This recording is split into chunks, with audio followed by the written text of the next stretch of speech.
Bem-vindos de volta e vamos a Brasília para saber as principais notícias da igreja no Brasil. Olá, Vinícius Arouca. Começa agora a edição especial do Boletim Igreja no Brasil com as principais notícias desta semana.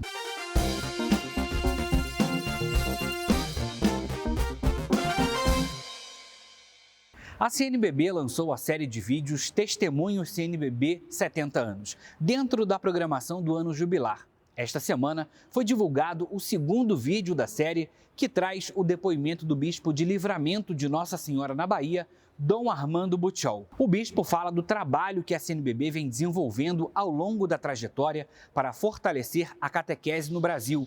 Como exemplo, ele destaca o documento de estudo número 107, Iniciação à Vida Cristã, que será votado na etapa presencial da 59ª Assembleia Geral da CNBB, que vai acontecer de 29 de agosto a 2 de setembro. A série teve início com o vídeo do arcebispo de Salvador, na Bahia, e primaz do Brasil, cardeal Sérgio da Rocha, que foi presidente da CNBB de 2015 a 2019. Essa série de vídeos faz parte dos 70 anos da CNBB, que será celebrado dia 14 de outubro. Mais detalhes no hot site cnbb.org.br/70 anos. Na última terça-feira, 21 de junho, o Fórum Paz no Rio realizou mais um encontro, desta vez dando voz aos representantes de segmentos religiosos presentes no estado do Rio de Janeiro. Os convidados do bate-papo foram o pastor Silas Esteves, fundador e presidente do Ministério Betesda, o doutor Paulo Maltz, diretor de assuntos interreligiosos da Federação Israelita do estado do Rio de Janeiro, Alexandre Pereira da Silva, diretor de assuntos interreligiosos do Conselho Espírita do Estado do Rio de Janeiro, e o Babalorixá, Pai Márcio de Jagum, sacerdote do Candomblé, professor universitário e ativista. O Fórum Paz no Rio segue firme no objetivo de ser um espaço de diálogo com diversos representantes da sociedade civil, favorecendo o diálogo a fim de identificar os valores fundamentais, os desafios e as ações para colaborar na construção de uma cultura do encontro e da paz. Mais detalhes no site do Regional, cnbbleste1.org.br. Confira também no portal da CNBB. O Conselho Permanente da CNBB esteve reunido virtualmente nos dias 22 e 23 de junho para reunião ordinária.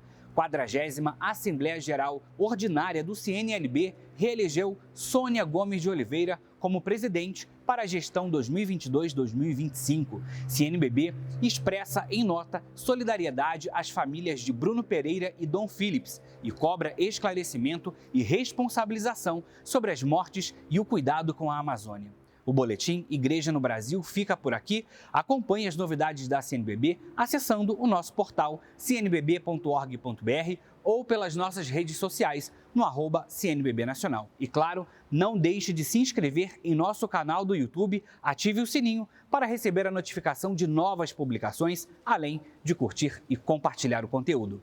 Até a próxima! Domingo que vem voltamos com todas as informações diretamente de Brasília. E temos mais um depoimento especial no quadro de encontro de hoje. Vamos conferir.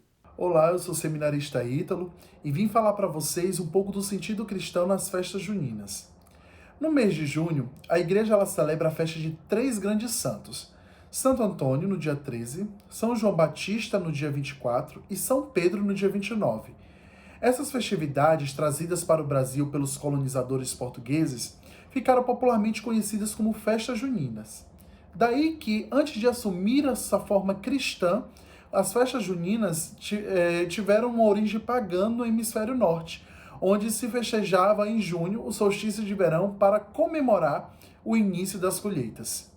Então, com a expansão do cristianismo, elas foram ganhando uma nova roupagem, tornando-se a celebração da festa de São João, chamada de festa joanina, e posteriormente chamada de festa junina, como nós bem conhecemos, por ser celebrada no mês de junho, juntamente com Santo Antônio e São Pedro.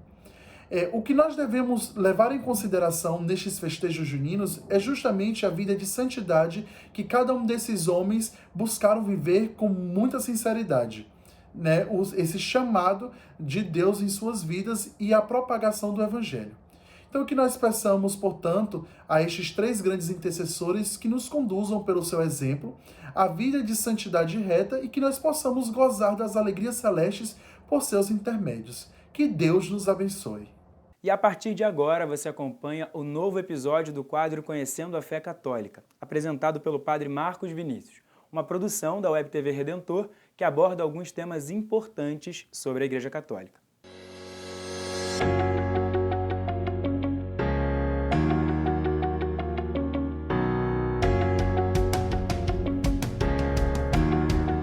Olá, meus queridos irmãos e amigos do programa Conhecendo a Fé Católica. Já vamos nos aproximando do final do mês de junho e, com isso, nós precisamos voltar o nosso coração às figuras tão importantes, aos baluartes da nossa fé apostólica, São Pedro e São Paulo.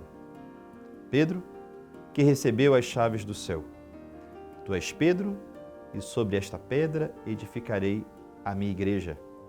Pedro, aquele que foi colocado como o primeiro do grupo dos apóstolos, mesmo Cristo conhecendo a sua fragilidade e até sabendo de suas infidelidades. Para que todos nós entendamos que na lógica divina, no permear da misericórdia a alma de um homem, recomeçar sempre será a característica de todos os santos. Inúmeras vezes Pedro precisou recomeçar, até mesmo depois de sua negação. Já quando ressuscitado, o Senhor lhe pergunta: tu me amas por 3 vezes? E ele diz: Senhor, tu sabes tudo, sabes que eu te amo. Sabemos da importância de São Pedro no início do cristianismo, na expansão de nossa Igreja Católica, como ele viveu com bravura, ao mesmo tempo com nobreza, apesar de suas limitações, a missão que Jesus lhe havia concedido entre o colégio dos apóstolos, confirmando a fé de seus irmãos. Isso nos faz recordar o quanto nós também precisamos rezar pelo nosso amado e querido Santo Padre, o Papa Francisco, sucessor de São Pedro, para que continue confirmando, através de seu magistério, de seu empenho pela santidade, na condução da Igreja como barca de Pedro, a vida de todos nós que queremos seguir a Cristo e ganhar o céu como a herança prometida pelo Pai das Misericórdias. Mas também, essa semana vem nos recordar a figura de São Paulo, intrépido apóstolo dos gentios. Paulo, aquele que perseguia e que na estrada de Damasco encontra-se com o ressuscitado e escuta: por que me persegues? E converte-se num grande evangelizador, num missionário dos gentios.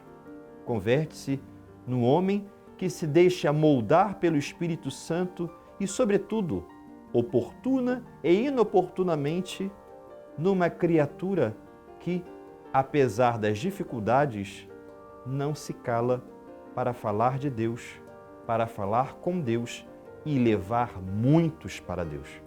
É assim, meus amados irmãos, que a figura de Pedro e Paulo, ambos tiveram que recomeçar.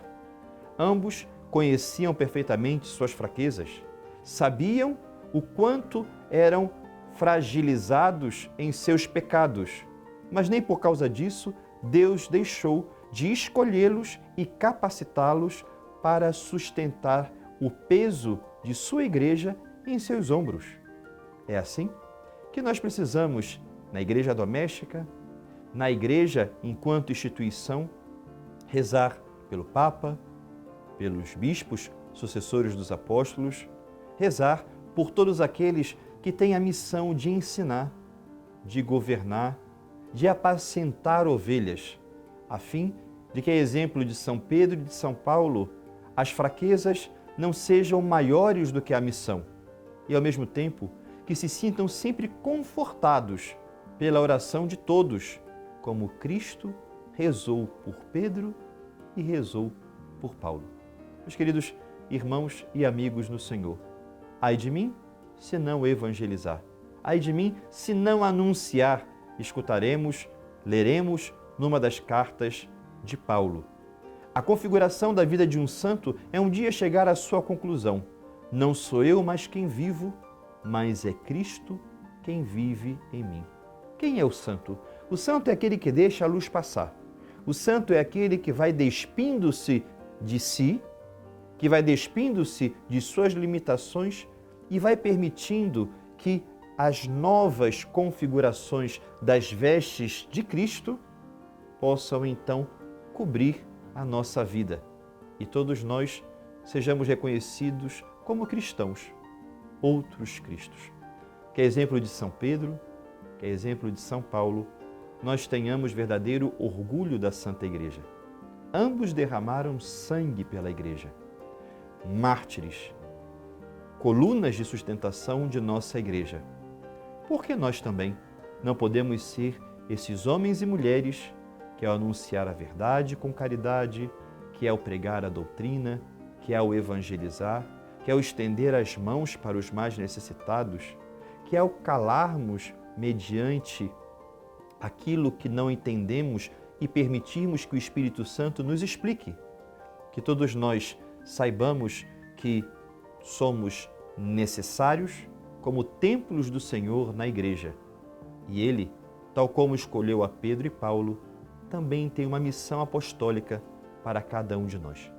Que os santos apóstolos nos ajudem, especialmente a rezar pelo Papa, estar unido efetivamente e afetivamente ao hoje sucessor de São Pedro, o Santo Padre Francisco, a quem desejamos vida longa e que Deus sempre possa vencer os seus inimigos e aqueles que não amam a Igreja. Deus os abençoe.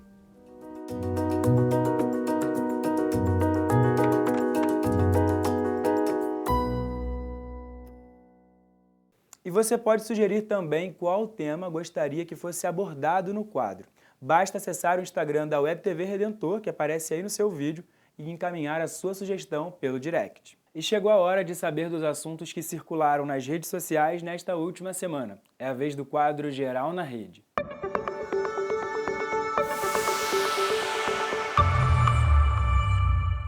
Depois de 2 anos com celebrações restritas e sem público, a solenidade de Corpus Christi voltou a receber fiéis na Catedral Metropolitana do Rio de Janeiro. E uma série de eventos foram realizados pela Arquidiocese em honra à Eucaristia. Com o tema Pão em Todas as Mesas, a 96ª Semana Eucarística aconteceu na Igreja de Santana, no centro do Rio, e reuniu vicariatos, pastorais e movimentos para a Hora Santa de Adoração ao Santíssimo Sacramento durante 7 dias. Que o encerramento desta Semana Eucarística, que aconteceu aqui, nos preparando para o dia de hoje, seja de fato um momento forte para revitalizar o nosso compromisso de adorar e fazer adorar nosso Senhor. E o encerramento da Semana Eucarística foi com a procissão saindo aqui da Candelária em direção à Catedral. É o único dia no ano em que o Santíssimo Sacramento sai às ruas como testemunho público de que Jesus Cristo está presente na Eucaristia, momento ápice e significativo da fé católica. Os tradicionais tapetes de Corpus Christi também voltaram a ser confeccionados presencialmente na entrada da Catedral. E para quem ajuda na preparação, é uma forma de honrar o caminho por onde Jesus vai passar. O bispo auxiliar, Dom Antônio Augusto, relembrou as origens culturais dos tapetes que marcam a solenidade. E uma tradição que nós estamos vivendo, que são os tapetes. Devemos ao povo português. Que essa tradição já se viu em Portugal desde o princípio que se celebrou a festa de Corpus Christi. E quando os colonizadores portugueses vieram para o Brasil, nós brasileiros adotamos também esse costume. Durante a celebração da solenidade do Santíssimo Corpo e Sangue de Cristo, o cardeal Dom Orani Tempesta chamou a atenção para a necessidade de evangelização e de união.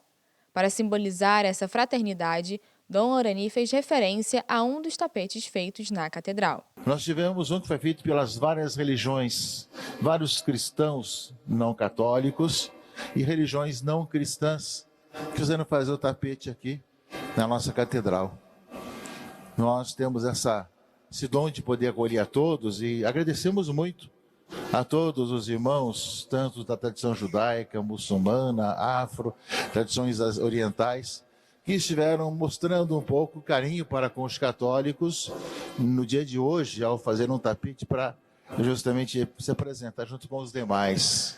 O cardeal também reforçou aos fiéis que é tempo de viver novamente uma fé presencial. Por isso, nós colocamos este nosso desafio para que nesse tempo de contemplação dos valores do Senhor e também de missão permanente, que é justamente aquilo que nos pede o documento de Aparecida, que há 15 anos foi promulgado aqui no Brasil para toda a América Latina e Caribe, para que nós possamos, de coração sincero, uma igreja aberta, uma igreja em saída, continuarmos ainda mais anunciando o Evangelho e levando a todos ao encontro com Jesus Cristo, nosso Senhor. Todos os vídeos e transmissões ao vivo de Corpus Christi você confere aqui na Web TV Redentor.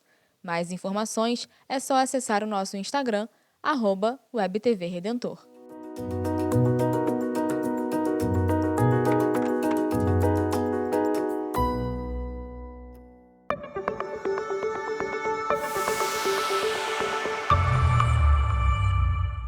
E depois do intervalo, você fica com o quadro Viva a Cultura. Não saia daí que a gente volta já já.